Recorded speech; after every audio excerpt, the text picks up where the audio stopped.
नमस्ते, सुप्रभात, good morning. मैं संदीप हूं, मेरे साथ है मेरे सहयोगी अनुराग और हम एक बार फिर हाजिर हैं नवभारत टाइम्स अखबार लेकर। क्या कुछ खास छपा है जो आपको जानना चाहिए, आपके लिए जानना जरूरी है। बड़ी खबरों की चर्चा करेंगे। शुरुआत करते हैं सूर्या से। सूर्या जो कल चमके हैं और जो संडे उन्होंने बनाया है सबका, कि एक शानदार पारी उन्होंने खेली और तड़ातड़ बल्लेबाजी की और भारत ने ये मैच जीत लिया और हर तरफ कल सिर्फ सूर्या की चर्चा। और इसीलिए नवभारत टाइम्स ने हेडिंग बनाई है, सूर्य के सामने चौंधिया गया न्यूजीलैंड। बिल्कुल। और लेकिन एक खबर जो पिछले हफ्ते 10 दिन से हर कोई इसकी चर्चा कर रहा है, सबकी जुबान पर है, श्रद्धा हत्याकांड। और उस हत्याकांड में जो आरोपी है आफताब पूनावाला, उसका आज नार्को टेस्ट किया जाएगा, क्योंकि पुलिस जो पूछताछ कर रही है उसमें कुछ बता रहा है, कुछ नहीं बता रहा है, समझ में नहीं आ रहा कि गुमराह कर रहा है कि सच बता रहा है। तो अब उसका नार्को टेस्ट पिछले कुछ घंटे पहले पुलिस उसको एक तालाब के आसपास लेके गई थी और उस तालाब के इर्द गिर्द जो है वो ये ढूंढने की कोशिश की जा रही है कि उसने जो श्रद्धा के सिर वाला हिस्सा था वो आखिर फेंका कहाँ पे है, और उसकी तलाश के लिए आगे जांच केंद्रित हो रही है। संदीप जी, बिल्कुल। और कहा यह भी जा रहा है कि वो जो तालाब है उससे कुछ पानी निकाला भी गया है। पुलिस को ऐसा शक है कि इस तालाब के अंदर हो सकता है कि उसने श्रद्धा का कटा हुआ सर फेंका हो, लेकिन चूंकि पानी बहुत ज्यादा है तो शायद गोताखोरों की मदद ली जाए, या हो सकता है कि अब जब उसका नार्को टेस्ट हो उसके कुछ स्थिति स्पष्ट हो जाए और कुछ सामने। और जी, छोटी छोटी खबरें हैं, लेकिन मुझे लगता है लोगों को जानना भी चाहिए कि डोनाल्ड ट्रंप का ट्विटर अकाउंट बहाल हो गया है। उधर Chiranjeevi Indian film personality of the year बने हैं। आपको पता है कि गोवा में शुरू हो चुका है 53वां इंटरनेशनल फिल्म फेस्टिवल। और एक तीसरी और ये दर्दनाक खबर है, दिल्ली से ही है। न्यू फ्रेंड्स कॉलोनी में एक महिला ने एक स्ट्रीट डॉग की पीट कर हत्या करने के मामले में केस दर्ज कराया है, और इसमें बता रहे हैं कि कई लोगों ने बैट से मिलकर एक प्रेग्नेंट डॉग को पीट कर मार दिया। एक तरफ तो हम लोग ये चर्चा करते हैं दिल्ली एनसीआर में कि कुत्ते काट रहे हैं, कुत्तों से बचाव कैसे किया जाए, उनके मालिकों पर जुर्माना हर्जाना लगाया जाए, लेकिन इस तरह की जो घटनाएं हैं थोड़ा सा मतलब एक मानवीयता के हिसाब से संवेदनशीलता आदमी को दिखानी चाहिए। आगे रुख करेंगे। जी बिल्कुल। और एक और छोटी सी खबर, छोटी सी है, छपी लेकिन खबर बड़ी है आपके लिहाज से, क्योंकि जो मदर डेयरी का दूध है वो महंगा हो गया है। हाँ, हर कोई प्रभावित होगा, थोड़ा ज्यादा देना पड़ेगा।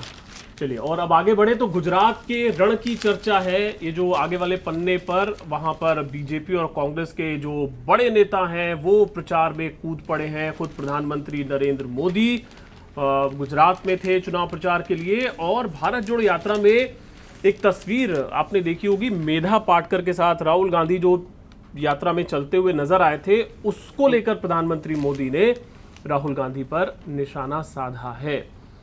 और उन्होंने ये भी अपील की कि वोटिंग के सारे जो पिछले रिकॉर्ड हैं उसको तोड़ दीजिए और गुजरात चुनाव में जमकर वोट दीजिए। इसके अलावा यूपी की सियासत में अहम खबर ये कि मैनपुरी में जिस तरीके से शिवपाल और अखिलेश की तस्वीरें कल सामने आई, अखिलेश ने शिवपाल यादव अपने चचा के पैर छूकर आशीर्वाद लिया, तो कहा यह जा रहा है कि ये जो दूरियां थी वो अब खत्म हो गई हैं या कहीं कम हो गई हैं, जिसका असर अब परिवार को, पार्टी को मिलने वाला। काफी वायरल भी हुआ वो वीडियो, उसमें पैर छूते दिख रहे हैं। और बाद में जब अखिलेश यादव बोलने के लिए मंच पर खड़े हुए तो उन्होंने ये भी कहा कि इस तस्वीर को देखकर शायद बीजेपी को दर्द हो रहा होगा।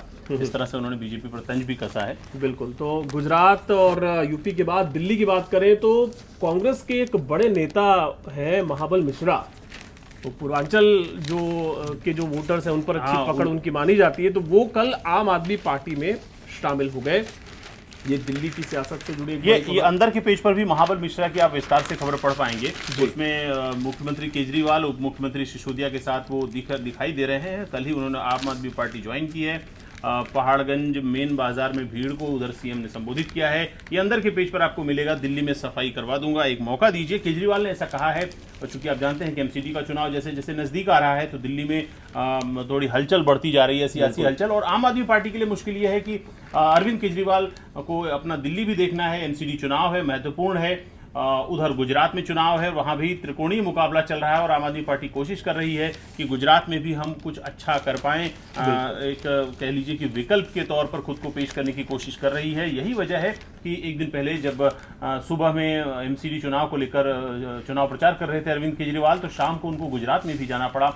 एक पैर यहाँ एक पैर गुजरात में, इस तरह का आम आदमी पार्टी के लिए सिचुएशन हो गई, खासतौर पर अरविंद केजरीवाल के लिए। बिल्कुल, ये भी एक नुकसान है कि अगर आप अपनी पार्टी का एक लौता चेहरा है बड़ा, तो हर जगह देखना पड़ेगा।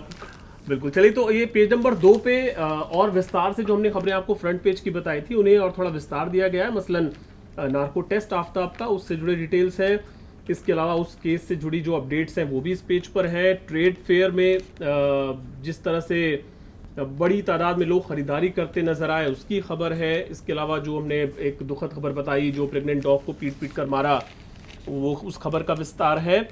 और इसके अलावा एक प्रदूषण से जुड़ी अहम खबर है। पिछले कुछ दिनों से कुछ कम हुआ था, हवा कुछ साफ हुई थी, लेकिन एक बार फिर से खराब है दिल्ली की हवा। बिल्कुल, आज सुबह भी हम लोग जब आ रहे थे तो भी लग रहा था कि थोड़ा सा प्रदूषण फिर से बढ़ गया है दिल्ली नोएडा में। हाँ, ठंड की बात भी कर लें, ठंड भी उसी पेज पे है संदीप जी कि ठंड भी बता रहे हैं कि अगले 48 घंटे में दिल्ली और एनसीआर में अब फुल स्वेटर का टाइम आने वाला है।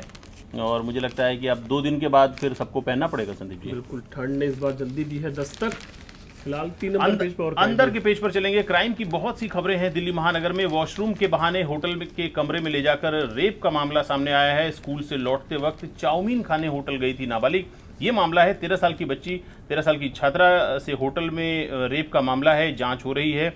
उधर एक और क्राइम की ही खबर है। सूटकेस में मिले शव की शिनाख्त हो गई है। बदरपुर की रहने वाली थी लड़की। आपको याद होगा 3 दिन पहले मथुरा में एक शव मिला था और उसकी शिनाख्त हो गई है। पुलिस ने रविवार को इसके बारे में डिटेल बताया है, वो आप आके पढ़ सकते हैं। पेज नंबर 3 पर है। 3 पर ही एक और गोगी गैंग की खबर है। स्पेशल सेल ने जाल बिछाकर 4 शार्प शूटर पकड़े हैं। आपको लोग गोगी गैंग के बारे में काफी कुछ जानते भी हैं, दिल्ली एनसीआर के लोग जानना भी चाहते हैं। ये पुरानी रंजिश का मामला था, ये जो जिस मामले में इसकी गिरफ्तारी हुई है। 4 शार्प शूटर पकड़े गए हैं। अंदर के पन्ने पर और चलेंगे तो आपको एक बड़ा दिलचस्प ये एमसीडी चुनाव का प्रेजेंटेशन है। इसमें आप सभी जो वार्ड हैं वहाँ के आप कौन से कैंडिडेट हैं और उम्मीदवार, कौन से पार्षद बनने की दौड़ में हैं, और आम आदमी पार्टी, बीजेपी और कांग्रेस के कौन कौन से उम्मीदवार हैं, ये पूरा एक अच्छे से कह लीजिए तो जैसे हम लोग अखबार को कटिंग करके रखने वाला है ना, वो कुछ उस तरह का ये प्रेजेंटेशन है। बहुत ही बिल्कुल, और इतना डिटेल्ड कवरेज एमसीडी इलेक्शन का कहीं और आपको देखने को नहीं मिलेगा। तो नवभारत टाइम्स का ये पन्ना जरूर पढ़िएगा।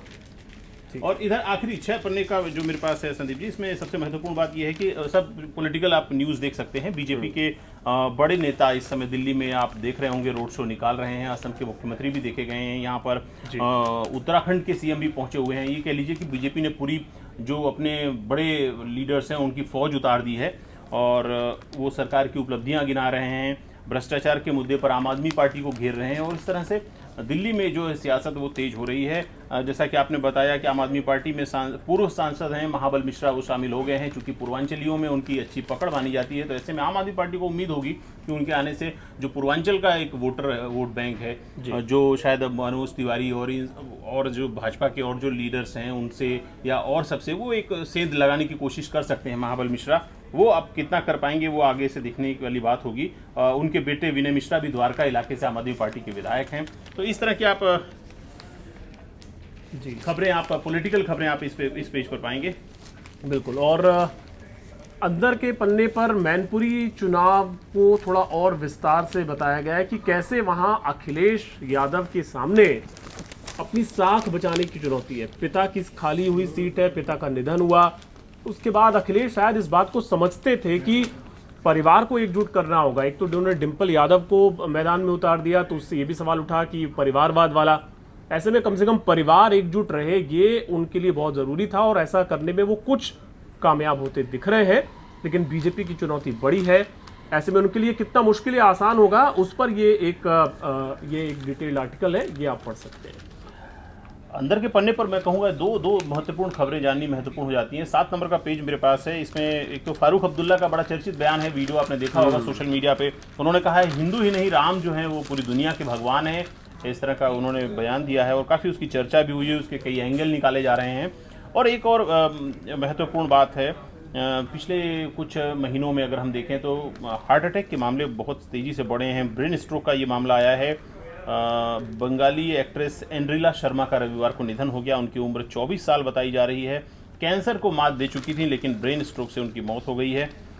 एक मुकेश अंबानी को लेकर खबर है। मुकेश अंबानी नाना बन गए हैं। ईशा ने जुड़वा बच्चों को जन्म दिया है। इन जुड़वा बच्चों में से एक लड़का और एक लड़की है। ये खबर आप पढ़ सकते हैं पूरे अच्छे से। आपके बिल्कुल। और पास स्पोर्ट्स पेज पे एक तो जो सूर्या ने कल धुआंधार बल्लेबाजी की है उसको थोड़ा और विस्तार दिया गया है, पूरा स्कोर बोर्ड है। इसके अलावा फीफा में इंग्लैंड का सामना ईरान से होगा। इसके अलावा इस पे अगर हम आखिरी पन्ने पर आए तो यहाँ पर आप देखिए कि विदेशी विश्वविद्यालय भारत में मनमानी फीस वसूल नहीं कर सकेंगे, इसकी व्यवस्था की जा रही है कि भाई विदेशी विश्वविद्यालय के नाम पर कुछ भी अनाप शनाप फीस लोगों से वसूल कर ली जाती है, तो उस पर लगाम कसने के लिए क्या किया जा रहा है, ये उससे जुड़ी ये खबर है। और इसके अलावा जलवायु परिवर्तन जिसका जिक्र शुरू के पन्ने में भी था, फ्रंट पेज पर भी आप उसको पढ़ पाएंगे जी। तो उस पर भारत का क्या स्टैंड है, भारत ने उस पर क्या कहा है, और उसको थोड़ा और विस्तार से इसमें दिया गया। और 14 दिन का ये जो सम्मेलन वहाँ पर चला तो उसमें क्या कुछ बात हुई, ये यहाँ पर विस्तार से आप पढ़ सकते हैं। एक फिल्म की बात कर लेते हैं। बॉबी देओल औरंगजेब की भूमिका में दिखाई दे सकते हैं।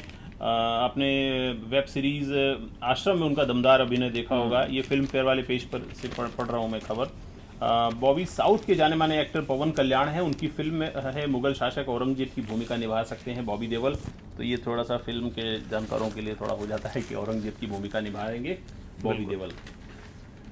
फिलहाल आज के अखबार में इतना ही, नहीं खास था। और जी अनुराग, कल फिर इसी समय मिलेंगे नवभारत टाइम्स अखबार लेकर।